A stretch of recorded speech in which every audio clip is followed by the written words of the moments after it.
नमस्कार फ्रेंड्स, आप सबका स्वागत है मेरे चैनल पर। आज जो टॉपिक डिस्कस होने वाला है उसका नाम है चेंज कंट्रोल। चेंज कंट्रोल में आप जो हम लोग आगे जो डिस्कस करने वाले हैं उसमें आएगा टेम्परेरी चेंज, परमानेंट चेंज और मेजर चेंज और माइनर चेंज। और इसी को लेकर हम लोग चेंज कंट्रोल को किस तरह रिकॉर्ड करते हैं वो सारा प्रोसीजर, बाकी इसके कुछ एग्जाम्पल भी हम डिस्कस करेंगे। तो चलिए फ्रेंड, स्टार्ट करने से पहले अगर आप लोगों ने हमारे मेरे चैनल को सब्सक्राइब नहीं किया है तो सब्सक्राइब कर लीजिए जो लोग नए हैं। चलिए स्टार्ट करते हैं। व्हाट इज चेंज कंट्रोल, कि चेंज कंट्रोल है क्या।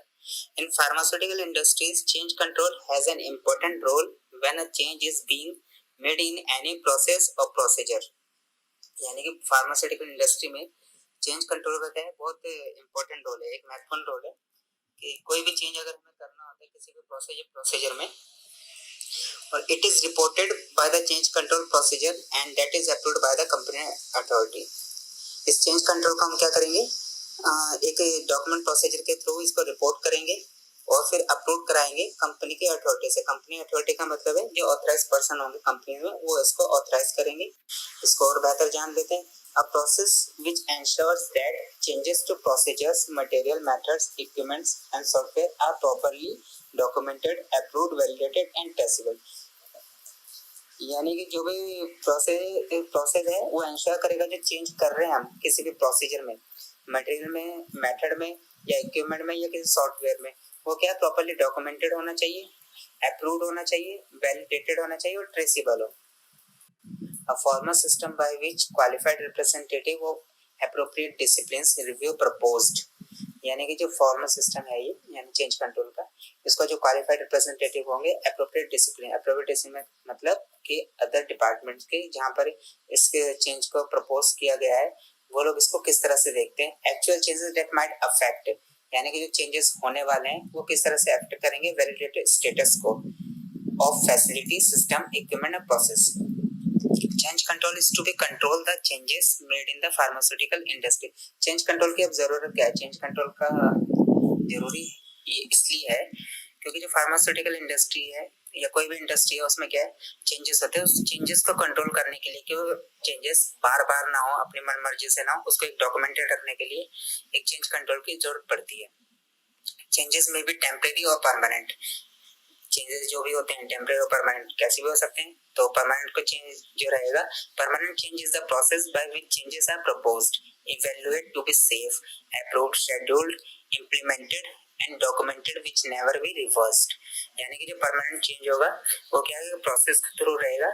जो पहले तो हम चेंज को प्रपोज करेंगे, उसको इवैल्यूएट किया जाएगा वो कितना सेफ है, उसको फिर अप्रूव्ड कराएंगे, उसका फिर शेड्यूल्ड होगा कि कब हमें करना है, और फिर उसको इम्प्लीमेंट करेंगे यानी कि कब से लागू हो जाएगा वो, एंड उसका जो डॉक्यूमेंट उसको फिर हम डॉक्यूमेंटेड करेंगे। और उस जो परमानेंट चेंज रहेगा, यानी कि नाम से समझ आ रहा है कि परमानेंट चेंज है, तो इसको हम रिवर्स नहीं कर सकते हैं। अब आते हैं temporary change. A change initiated for the evaluation of proposed procedure, system, process which has been taken with prior approval to achieve the desired output, allowed for one time change and limited to a particular batch। इसका मतलब क्या है, ये भी इसी तरह से एक प्रोसीजर के थ्रू क्या चेंज को प्रपोज किया जाएगा एक किसी भी प्रोसेस, सिस्टम या प्रोसेस के लिए, जो which has been taken with a prior approval, यानी कि परमिशन के थ्रू हमें पहले से इसको क्या अप्रूवल लेना पड़ेगा, to achieve the desired output. यानी कि हम कुछ डिजायर्ड आउटपुट, जैसे कोई टेम्परेरी हम लोग कोई बैच वगैरह का बैच साइज हम बढ़ाना चाहते हैं या घटाना चाहते हैं, उसको लेकर होगा। अलाउड फॉर वन टाइम, यानी कि वन टाइम होगा, बार बार या कंटिन्यूशन में नहीं रहेगा ये, और limit to a particular batch, जैसा कि मैंने बताया भी अभी। टेम्परेरी चेंज को हम एक और बात से समझ सकते हैं, temporary change are those changes which will eventually be reversed to restore to original condition. यानी कि जैसे अब बैच हमारा यहाँ पर 1 लाख का बैच था, अभी हमने टेम्परेरी फॉर वन टाइम किया है, अगर हम इसको चेंज करते हैं पहले की तरह, जैसे 80,000 का चल रहा था तो हम उसे 80,000 पर लेकर आ जाएंगे, यानी कि ओरिजिनल कंडीशंस पे। अब इसमें एग्जांपल वही जैसा मैंने बताया, बैच साइज में चेंज किया हमने। अब आते हैं मेजर चेंज पर। मेजर चेंज क्या होता है, changes propose for improvement to process. यानी कि मेजर चेंज क्या रहेगा, किसी भी प्रोसेस को इम्प्रूव करने के लिए मटेरियल्स, प्रोडक्ट एंड प्रोसीजर्स, यानी किसी मटेरियल को इम्प्रूव करना चाहते हैं, हम प्रोडक्ट को इम्प्रूव करना चाहते हैं, कोई प्रोसीजर को इम्प्रूव करना चाहते हैं, विच may have impact upon the identity. उसका क्या है, किस पर फर्क पड़ेगा, मेनली क्या है, किसकी आइडेंटिटी पर, प्रोडक्ट की आइडेंटिटी पर, क्वालिटी पर, प्योरिटी पर, स्ट्रेंथ पर, स्टेबिलिटी पर और सेफ्टी पर, एंड एफिकेसी और physical characteristics of the product. यानी कि जब हम उसकी आइडेंटिटी, क्वालिटी, प्योरिटी, स्ट्रेंथ और स्टेबिलिटी या सेफ्टी, जब इन सब पर उसका इफेक्ट पड़ेगा तो सीधी सी बात है उसकी एफिकेसी पर भी फर्क पड़ेगा और फिजिकल कैरेक्टरिस्टिक पर भी फर्क पड़ेगा। इस केस में क्या होता है, हमें नोटिफिकेशन टू एजेंसी रिक्वायर्ड, यानी कि जो हमारी एजेंसी या रेगुलेटरी अथॉरिटीज होती है उनको नोटिफिकेशन की रिक्वायरमेंट होती है देने की। अब आते हैं minor changes which does not have impact on the quality attributes. यानी कि इसका क्या है, प्रोडक्ट के क्वालिटी एट्रीब्यूट्स पर कोई फर्क नहीं पड़ता है, like identity, quality, purity, strength, stability, safety, efficacy और physical characteristic of the product. जैसे कि मैंने मेजर चेंज में डिस्कस किया कि उसकी क्या आइडेंटिटी, क्वालिटी, प्योरिटी, स्ट्रेंथ, इसी तरह से इनकी फिजिकल कैरेक्टरिस्टिक्स पे कोई फर्क नहीं पड़ता है, वो होता है minor change. The change control approval और rejection process shall required to completed within 30 working days from the date of initiation of the change control। यानी कि जो चेंज कंट्रोल को अप्रूव कराना है या अप्रूवल होता है या उसका रिजेक्शन होता है, ये प्रोसेस है, इस प्रोसेस को 30 दिनों के अंदर अंदर यानी 30 वर्किंग डेज में हमें इसको पूरा कर लेना है। डेट ऑफ इनिशिएशन, यानी कि इसका जो 30 डेज जो काउंट होंगे डेट ऑफ इनिशिएशन से काउंट होंगे। Change control preferably closed with in 90 working days after head QA approval. यानी कि जैसे ही क्यूए से अप्रूव्ड होता है change control, with in 90 working days में क्या है, चेंज कंट्रोल को क्लोज कर देना है हमें। If change control is not close within specified time limit, initiator shall raise period extension request. अगर किसी भी कारणों की वजह से अगर चेंज कंट्रोल को हम क्लोज नहीं कर पाते स्पेसिफाइड टाइमलाइन में, तो हम क्या करेंगे, पीरियड एक्सटेंशन रिक्वेस्ट, यानी कि उसके एक्सटेंशन के लिए हम लोग रिक्वेस्ट करेंगे। Initiating department head shall review the extension request. जो इनिशिएटिंग डिपार्टमेंट के हेड होंगे, यानी कि जिन्होंने चेंज कंट्रोल को प्रपोज किया होगा, वो इसके एक्सटेंशन रिक्वेस्ट डालेंगे और right justification for delay with impact assessment, और वो इसका पूरा जवाब देंगे, जस्टिफिकेशन देंगे कि भाई लेट क्यों हुआ है और इसके क्या प्रभाव पड़ सकते हैं, वो सब चीज जैसे कि impact assessment. QA shall assess the impact of delay. QA इसको देखेगा कि उसका क्या इम्पैक्ट पड़ा है और क्यों डिले हुआ है, और action completion and approve and reject the period extension request. उसी को देखते हुए क्यूए क्या करेगा, अपने एक्शन को कंप्लीट करते हुए अप्रूव करेगा या रिजेक्ट करेगा पीरियड एक्सटेंशन रिक्वेस्ट को। Period extension shall be allowed for 2 times only। Period extension क्या है, सिर्फ 2 बार के लिए अलाउड होगा। After this new change control shall be initiated। इसके बाद क्या है, हमें न्यू चेंज कंट्रोल लेना पड़ेगा या इनिशिएट करना पड़ेगा। बात आते हैं एग्जांपल्स देख लेते हैं कुछ किस तरह के टाइप ऑफ चेंजेस रहेंगे, और एग्जांपल उनके साथ के साथ देखते हुए चलते हैं और उसके रिकमेंडेशंस क्या रहेगी। जैसे कि change in manufacturing formula, process, new product, इसको हम किस कैटेगरी में रखेंगे, मेजर, क्रिटिकल और मेजर। क्रिटिकल मैंने बोल दिया है, मेजर भी है, ये मेजर चेंज होगा। Validation of the 3 consecutive batches, अगर यानी कि अगर हमने मैन्युफैक्चरिंग फार्मूला में अगर चेंज कर दिया या कोई प्रोसेस में या न्यू प्रोडक्ट में न्यू प्रोडक्ट ला रहे हैं, तो उसके लिए क्या है, हमें फर्स्ट 3 बैचेस 3 कंसेक्यूटिव बैचेस के क्या है वैलिडेशन करना पड़ेगा, उसके स्टेबिलिटी स्टडी भी करनी पड़ेगी, उसके स्पेसिफिकेशन के मेथड वैलिडेशन करना पड़ेगा। STP cleaning validation verification in the facility, यानी कि क्लीनिंग जो हम उसके मतलब प्रोडक्शन से पहले और उसके प्रोडक्शन के बाद उसकी क्लीनिंग की फैसिलिटी को देखना पड़ेगा कि फैसिलिटी क्लीन प्रॉपर्ली है यानी। Information and pre approval from customer regulatory authorities, जहाँ जरूरत होगी हम लोग क्या करेंगे, प्री अप्रूवल यानी कस्टमर से भी अप्रूवल लेंगे और साथ ही रेगुलेटरी अथॉरिटीज को भी इन्फॉर्म करेंगे। नेक्स्ट चेंज आता है चेंज इन स्पेसिफिकेशन, ये भी क्या है, मेजर और क्रिटिकल कैटेगरी में रहेगा। Stability studies on the change specification, यानी कि हमने स्पेसिफिकेशन में अगर चेंज कर दिया है तो वो स्पेसिफिकेशन कितने स्टेबल है उसकी स्टेबिलिटी स्टडी की जानी जरूरी है। अब नेक्स्ट आता है चेंज इन टेस्ट मेथड, अब हमने ये भी मेजर में आएगा, यानी एनालिटिक मेथड वैलिडेशन। इसमें क्या है, हमारा प्रोडक्ट तो बन गया, अब हम टेस्ट मेथड में क्या है चेंजेस कर दिया। अब वो टेस्ट मेथड कितने वैलिड है, नहीं नए टेस्ट मेथड कितने वैलिड है, उसके लिए एनालिटिक मेथड वैलिडेशन हमें करना पड़ेगा। नेक्स्ट चेंज आता है change in SOP for addition और डिलीशन ऑफ इंस्ट्रूमेंट्स फॉर्मेट और लेबल्स। ये मेजर भी हो सकता है, माइनर भी, मेनली माइनर ही रहता है। इसके लिए हम लोग क्या करेंगे, जितने भी रेलेवेंट डॉक्यूमेंट होंगे एसओपी से उसमें चेंजेस करेंगे, और उसके बाद जब चेंजेस हमारे पूरे हो जाएंगे तो ट्रेनिंग प्रोवाइड कराएंगे। नेक्स्ट आता है किसी भी प्रोडक्ट में चेंज इन एक्सपायरी। ये मेजर और क्रिटिकल दोनों होते हैं। इसके लिए क्या किया जाएगा, एक्सपायरी के लिए हम लोग क्या करेंगे, स्टेबिलिटी स्टडी जो रिकमेंडेड रहेगा कि स्टेबिलिटी की हमें स्टडी करनी है। चेंज इन रेलेवेंट डॉक्यूमेंट, जो उसके रेलेवेंट डॉक्यूमेंट होंगे उसमें चेंजेस करेंगे। इंटीमेशन टू कंसर्न डिपार्टमेंट, और जो कंसर्न डिपार्टमेंट होगा वहाँ पे उसका इंटीमेशन दिया जाएगा। नेक्स्ट आता है चेंज और मॉडिफिकेशन इन इक्विपमेंट और न्यू इक्विपमेंट, यानी कि या तो हमने अपना जो इक्विपमेंट है उसको मॉडिफाई कर दिया या न्यू इक्विपमेंट लेकर आए, ये आता है मेजर चेंज। इक्विपमेंट क्वालिफिकेशन होना जरूरी है। एसओपी प्रिपरेशन करनी पड़ेगी, उसकी रिवाइज भी कर सकते हैं अकॉर्डिंग टू इक्विपमेंट, उसके स्पेसिफिकेशन के हिसाब से। उसके बाद में हमें फिर ट्रेनिंग भी देनी पड़ेगी, और क्योंकि वो नए इक्विपमेंट है या मॉडिफिकेशन, उसके हिसाब से हमें ट्रेन करना पड़ेगा। जो भी उसमें यूजर होगा जो उसको यूज करेगा, इक्विपमेंट को जो हैंडल करेगा। इक्विपमेंट लिस्ट अपडेशन, और अपने इक्विपमेंट लिस्ट को भी अपडेट करना पड़ेगा।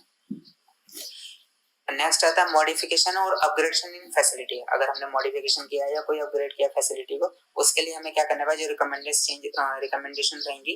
फैसिलिटी क्वालिफिकेशन, हमें जो हमारी फैसिलिटी यानी जो कंपनी है, जहाँ पे साइट है, साइट के अंदर जहाँ वर्किंग चलती है उसको क्वालिफाई कराना पड़ेगा एरिया को, और साइट मास्टर फाइल यानी कि एसएमएफ को भी अपडेट करना पड़ेगा। Change in pack style, change in pack style क्या माइनर चेंज है। चेंज इन रिलेवेंट डॉक्यूमेंट, जो रिकमेंडेशन रहेगी रिलेवेंट डॉक्यूमेंट में कुछ चेंजेस करने पड़ेंगे हमें। BPR intimation to concern department, और जो कंसर्न डिपार्टमेंट है उनको भी हमें इंटीमेशन करना देनी पड़ेगी।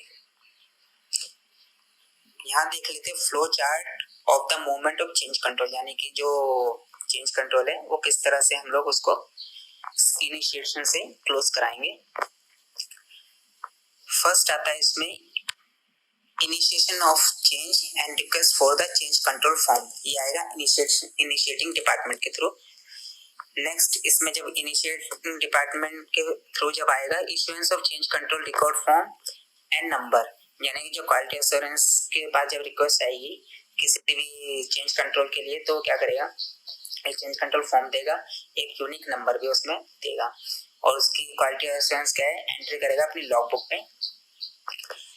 Filling of propose change detail with justification, यानी कि इनिशिएटिंग डिपार्टमेंट क्या करेगा, उसमें सारी डिटेल्स भरेगा, प्रपोज जो चैनल है वो चेंज करना है उसको लिखेगा, और विद जस्टिफिकेशन पूरी डिटेल्स देगा उसमें कि ये चेंज क्यों जरूरी है, क्या जरूरी है, इससे क्या बेनिफिट है, उसका क्या होगा। इसमें रिस्क असेसमेंट भी रहने वाली है कि क्या रिस्क हो सकता है उस चेंज की वजह से, और ये चेंज करना क्यों इतना जरूरी है। अब ये आएगा क्यूए के पास, क्लासिफाई चेंज कंट्रोल। अब क्यूए क्या करेगा, क्यूए हेड होगा जो, या क्यूए होगा डिपार्टमेंट, वो क्या करेगा, चेंज को क्लासिफाई करेगा आइदर क्रिटिकल, मेजर और माइनर में, और evaluation and risk assessment bye QA. इसको देखेगा कि इसके चेंज करने के कितने प्रभाव पड़ेंगे, कितना रिस्क है और कितना बेनिफिट है, सारी चीजें क्यूए असेस करेगा।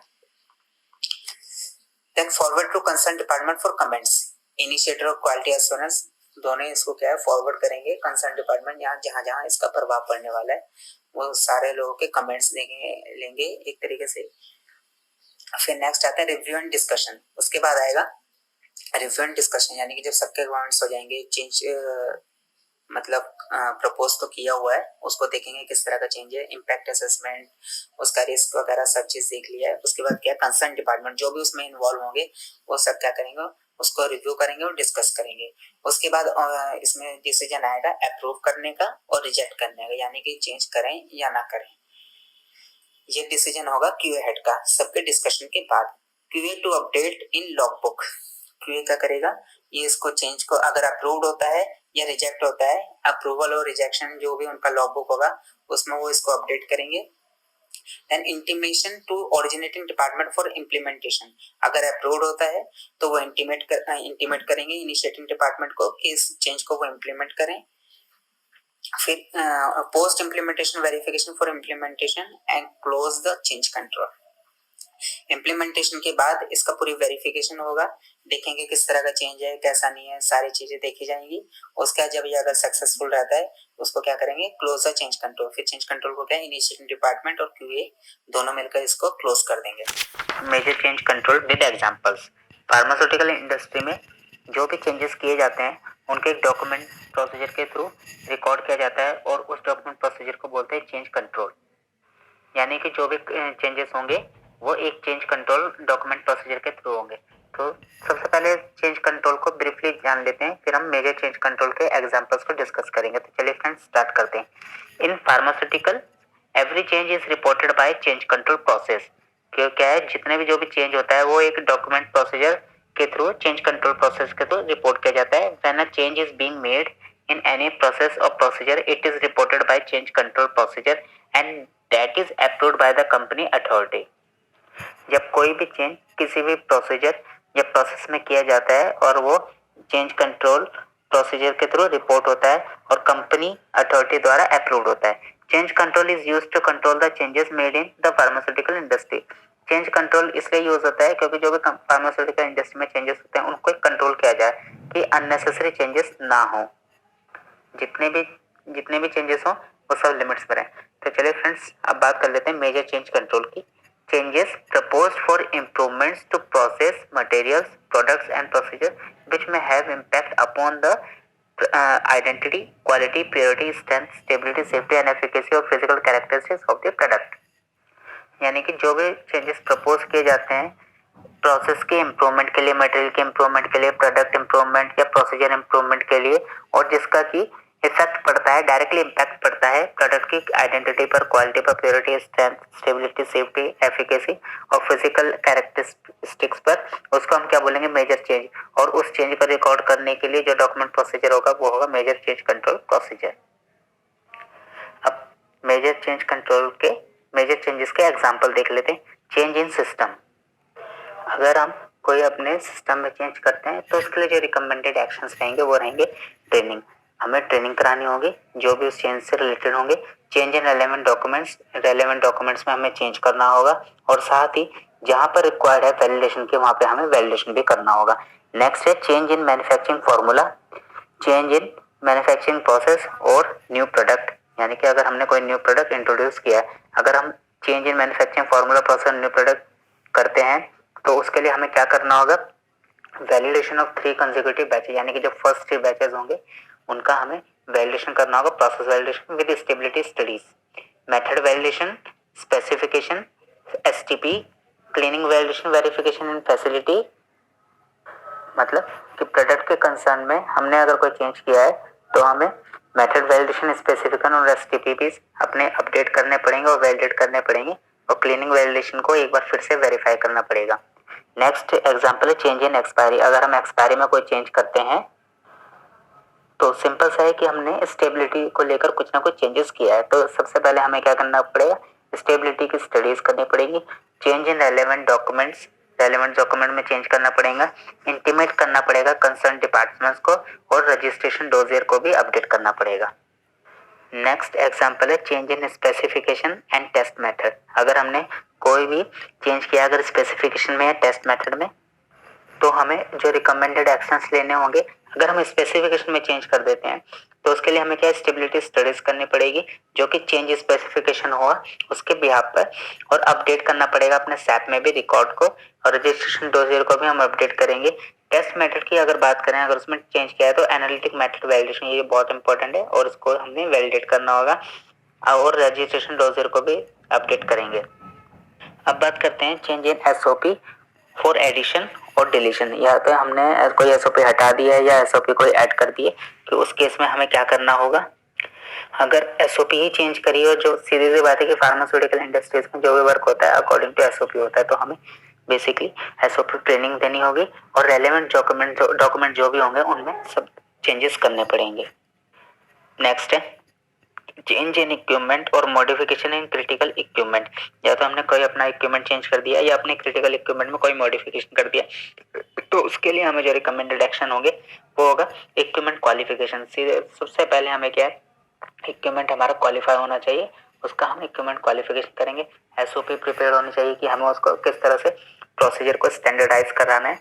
फिर ट्रेनिंग देनी होगी हमें अपने जो भी उसमें इन्वॉल्व होंगे प्रोसीजर के लिए, और इक्विपमेंट लिस्ट में उसको अपडेट करना होगा कि हमने कोई भी अगर अपडेशन किया है तो उसको हम एज अ न्यू कंसिडर करेंगे, या कोई हमने न्यू इक्विपमेंट इंस्टॉल किया है या इक्विपमेंट ही हमने बदल दिया है तो इक्विपमेंट लिस्ट को अपडेट करेंगे। नेक्स्ट एग्जांपल है मॉडिफिकेशन और अपग्रेडेशन इन फैसिलिटी या फैसिलिटी। अगर हमने अपनी फैसिलिटी में या तो कुछ मॉडिफिकेशन कर दिया है या उसको फैसिलिटी को अपग्रेड किया है, तो हमें जो रिकमेंडेड रहेगा हमारे लिए सबसे इम्पोर्टेंट है, हमें फैसिलिटी को क्वालिफिकेशन कराना होगा, यानी हमें फैसिलिटी क्वालिफिकेशन करना होगा और साइट मास्टर फाइल को भी अपडेट करना होगा।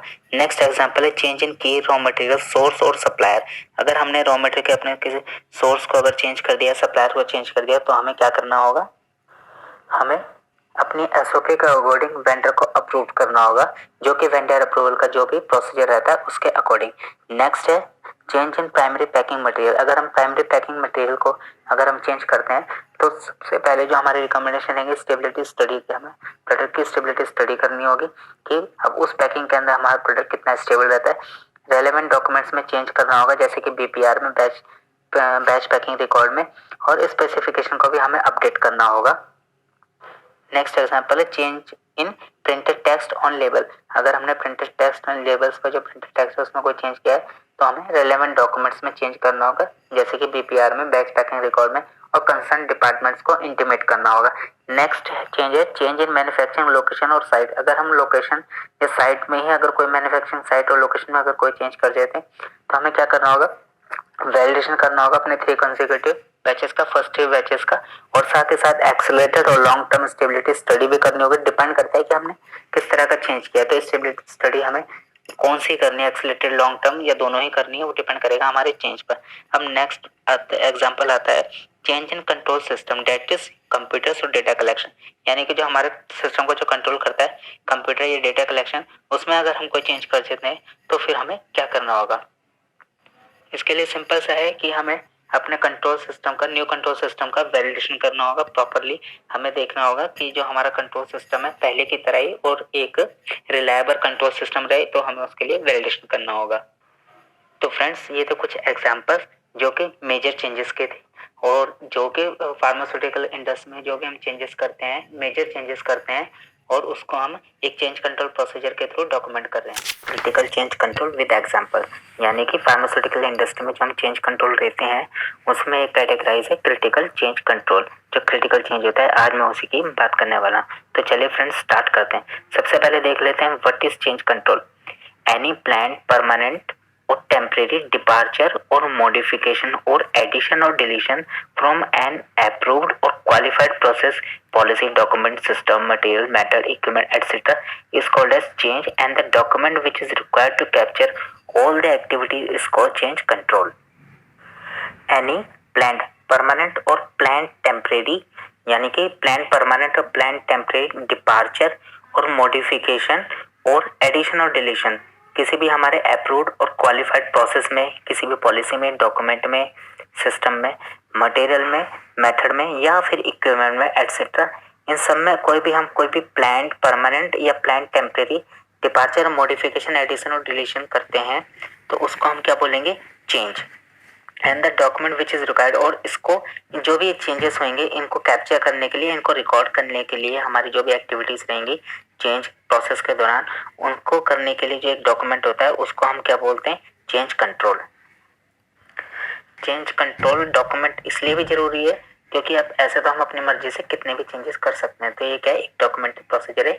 हमें कम से कम कोशिश करनी होती है कि हम चेंज करें, क्योंकि ऑलरेडी जब हमारा सिस्टम क्वालिफाइड है, अप्रूव्ड है, तो हमें इतना ज़्यादा चेंजेस करने की ज़रूरत नहीं है।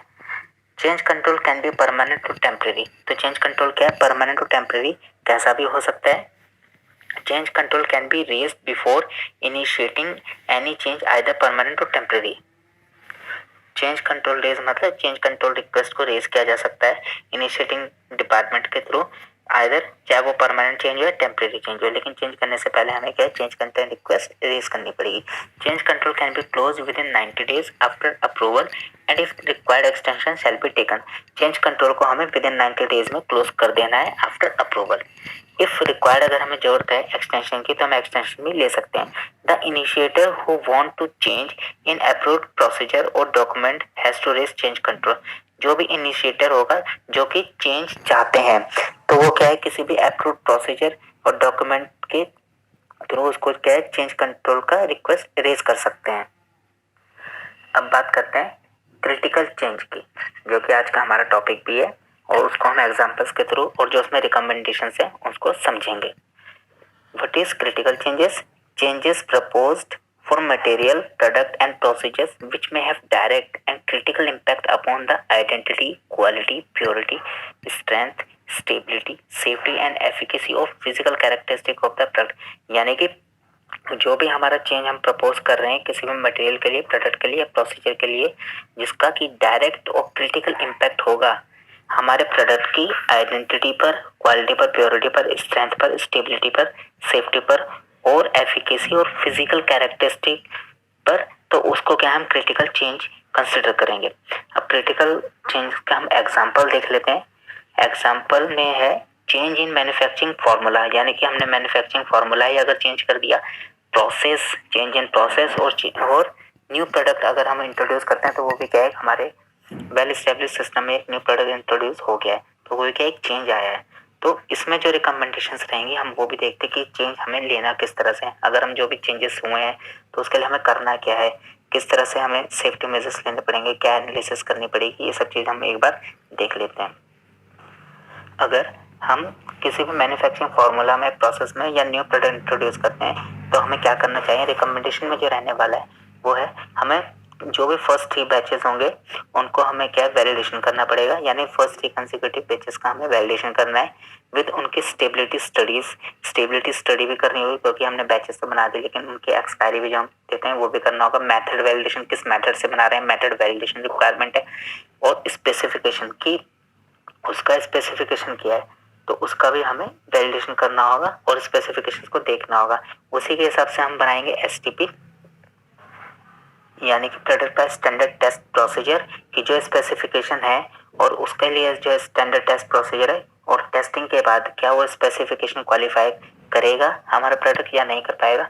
फिर हम करेंगे cleaning validation verification in facility. Cleaning validation का हम वेरिफिकेशन करना होगा कि जो भी हमने मैन्युफैक्चरिंग फार्मूला, प्रोसेस या न्यू प्रोडक्ट इंट्रोड्यूस किया है वो जीएमपी के अकॉर्डिंग है या नहीं है। Information and pre approval from customer और regulatory authorities is as applicable. इसमें क्या हो सकता है कि अगर हमें जरूरत है तो इंफॉर्मेशन प्री अप्रूवल हम या तो कस्टमर से ले सकते हैं और रेगुलेटरी अथॉरिटी से ले सकते हैं अगर जरूरत है तो। अब बात करते हैं नेक्स्ट की चेंज इन एक्सपायरी और रिलेटेड टू स्टेबिलिटी, यानी कि जब हम एक्सपायरी चेंज करते हैं, सीधी सी बात है एक्सपायरी चेंज करते हैं तो उसकी स्टेबिलिटी हमें एक बार देखनी पड़ेगी कि हम स्टेबिलिटी में चेंजेस कर रहे हैं। तो इसके लिए जो रिकमेंडेशंस हमारे पास रहने वाली, हमें क्या करना होगा, सबसे बेसिक जो है स्टेबिलिटी की स्टडीज करनी पड़ेगी कि स्टेबिलिटी किस तरह से हम स्टडी कर सकते हैं। चेंज इन रेलेवेंट डॉक्यूमेंट, और जो डॉक्यूमेंट्स होंगे उससे रिलेटेड हमें उन डॉक्यूमेंट्स में चेंज करना पड़ेगा। Intimation to concern departments, concern जो डिपार्टमेंट्स होंगे उनको हमें इंटीमेट करना पड़ेगा कि हमने स्टेबिलिटी में कोई चेंज किया है। और रजिस्ट्रेशन, डोजियर अपडेशन को भी हमने अपडेट करना पड़ेगा। नेक्स्ट एग्जाम्पल है change in critical raw material और सॉल्वेंट, यानी कि अगर हम क्रिटिकल रॉ मटेरियल में और सॉल्वेंट में अगर हम कोई चेंज कर देते हैं तो हमें क्या करना होगा। जो हमारी रिकमेंडेशंस रहेंगी, सबसे पहले सबसे इम्पोर्टेंट जो चीज़ है हमें वेंडर अप्रूवल क्या लेना होगा एज पर एसओपी। हमें कोई वेंडर अप्रूव करना होगा अपना कि जो हमने अगर रॉ मटेरियल का जो सोर्स ही है हमने वो चेंज कर दिया है या रॉ मटेरियल नया है। जब हमारा वेंडर अप्रूव हो जाए तो उसके हिसाब से हमें उसको अप्रूव्ड वेंडर लिस्ट में शामिल करना होगा, फर्स्ट टेम्परेरी अप्रूव्ड वेंडर से, और इसके बाद हम लोग इस चेंज को प्रोसेस करेंगे। नेक्स्ट चेंज है change in specification and test method.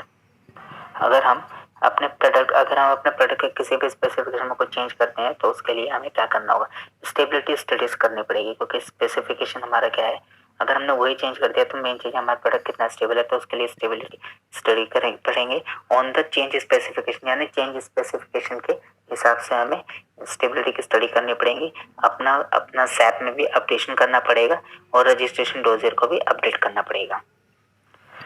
Next है चेंज इन स्टेबिलिटी प्रोग्राम। अगर हमारे स्टेबिलिटी प्रोग्राम में या उसमें कोई चेंज आता है तो हमें क्या करना है। जो रिकमेंडेशन हमारी रहने वाली है इसमें हमें स्टेबिलिटी स्टडीज को अकॉर्डिंग टू चेंज कंडीशंस में हमें स्टडी करना पड़ेगा। नेक्स्ट एग्जांपल है चेंज इन मैन्युफैक्चरिंग लोकेशन और साइट। अगर हम मैन्युफैक्चरिंग लोकेशन या साइट में कोई चेंज कर देते हैं तो हमें क्या करना है, हमें अपने 3 कंसेक्यूटिव फर्स्ट थ्री बैचेस का क्या है वैलिडेशन करना पड़ेगा। एक्सेलरेटर और लॉन्ग टर्म स्टेबिलिटी स्टडीज को भी हमें देखना होगा और उनको भी स्टडी करनी होगी और डिपेंड करता है हमने किस तरह का चेंज किया है। तो जितने भी एग्जांपल्स थे ये सारे क्रिटिकल चेंज के थे, क्योंकि इसमें क्या हमारे अपने प्रोडक्ट के क्या मैन्युफैक्चरिंग फार्मूला ही अगर हम चेंज कर रहे हैं, उसके स्टेबिलिटी से रिलेटेड एक्सपायरी चेंज कर रहे हैं, क्रिटिकल रॉ मटेरियल को हम अगर चेंज कर रहे हैं, टेस्ट मेथड का स्पेसिफिकेशन चेंज कर रहे हैं, स्टेबिलिटी प्रोग्राम लोकेशन को ही चेंज कर दे रहे हैं और change in manufacturing batch size भी अगर हम चेंज कर रहे हैं तो उसके लिए क्या है सारे क्रिटिकल पैरामीटर्स में आता है और हमारे सिर्फ जो प्रोडक्ट की क्वालिटी है वो डायरेक्टली प्रोडक्ट की आइडेंटिटी, क्वालिटी, प्योरिटी, स्ट्रेंथ और स्टेबिलिटी पर फर्क पड़ेगा। इस वजह से हम लोगों को एक क्रिटिकल चेंजेस में जो रिकमेंडेशन है उसके अकॉर्डिंग हमें काम करना होगा। Minor change control with examples. हम अगर कोई भी चेंज करते हैं किसी भी अपने अप्रूव्ड सिस्टम में तो हम उसे चेंज बोलते हैं और उसके डॉक्यूमेंट प्रोसीजर के लिए हम उसको बोलते हैं चेंज कंट्रोल। और जो चेंज कंट्रोल हमारे प्रोडक्ट पर डायरेक्टली इम्पैक्ट नहीं करते और उनका कोई एडवर्स इफेक्ट नहीं होता वो आते हैं माइनर कैटेगरी में आज, और मैं उन्हीं की बात करने वाला हूँ। तो फ्रेंड्स वीडियो को लास्ट तक जरूर देखें जिससे कि आप जान पाएं। एग्जांपल्स के साथ मैं उनके रिकमेंडेशंस को भी डिस्कस करूंगा। तो चलिए फ्रेंड्स स्टार्ट करते हैं। सबसे पहले जान लेते हैं what is change control. Any plan permanent और टेम्परेरी डिपार्चर और मॉडिफिकेशन और एडिशन और deletion from an approved qualified process policy document system material method equipment etcetera is called as change and the document which is required to capture all the activities is called change control.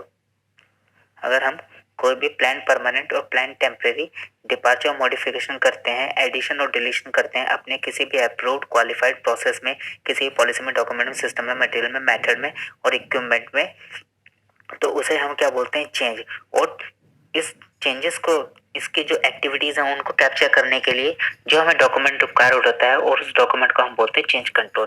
तो change control can be permanent और temporary, यानी कि change control क्या है permanent और temporary भी हो सकता है, यानी कोई भी चेंज क्या है टेम्परेरी भी हो सकता है, यानी कि उसको रिवर्स उसी कंडीशन में हम फिर से ला सकते हैं। और कोई चेंज परमानेंट होता है कि हमें वो चेंज करना ही करना है और हम जो हमारा प्रीवियस और जो एग्जिस्टिंग सिस्टम है हम उसको फॉलो नहीं करेंगे।